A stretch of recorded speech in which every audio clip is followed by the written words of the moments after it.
911, what's the address of your emergency?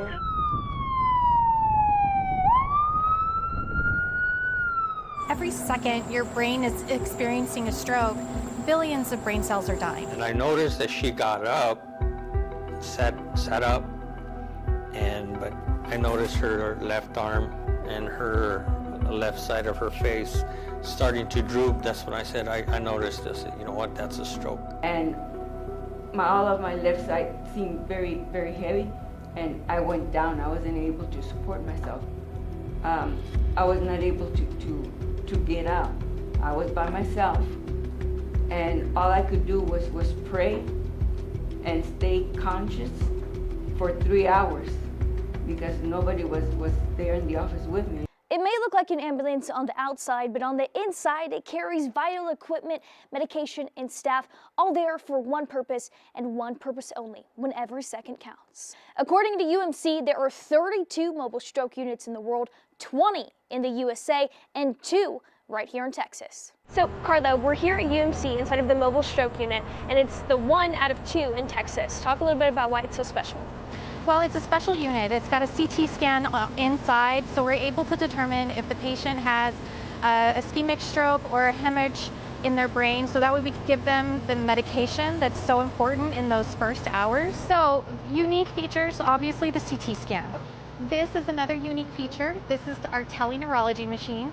So it's got a camera system and speaker system, so the neurologist can come directly in on screen, zoom in to see pupil sizes, everything. So we've got a basic EMT, we've got a paramedic, we've got a critical care neuro ICU nurse, and then we have a radiology tech that helps us with the CT scanner. So a lot of people. What would you say to people who maybe don't realize that there's not only all this high tech that's on board, right, but that high qualified individuals that are here to be able to provide that life-saving care? Oh yes, it's unmatched by anything else. I mean, only mobile stroke units will have this capability to have those neurologists available. And we are lucky enough to have the second in Texas. So in those few years, have you noticed maybe certain circumstances or certain things that have arose that have made you guys really understand how beneficial having this is versus just an ambulance going to pick up that patient?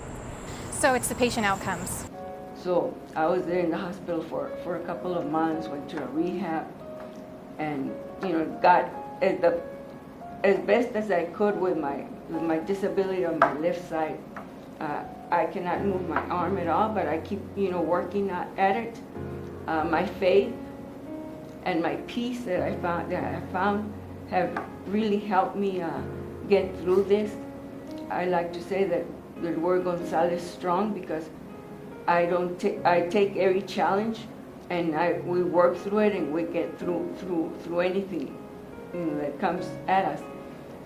I wish we had that special stroke unit at the time because I would have been completely a different person. See, you're gonna make me cry. No, it's amazing how far I've come.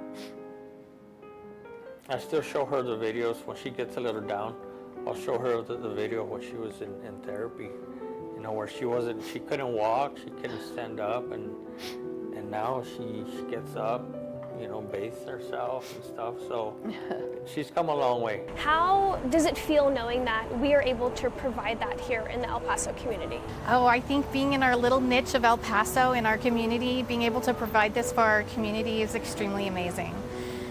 It's really nice to be able to have something this high tech and important for our community in El Paso. And also our CT scanner was the first in the world of its kind. There's a mobile stroke unit, let's call them or let's request them, and maybe you can give that person a better chance, that maybe 5-10 minutes, it can help. It can make a big difference in that person's recovery. That's why strength is gathered in the shadows. Nobody really knows what goes on in here. The public doesn't know, but that's the reason we also need to let people know that there's help out there.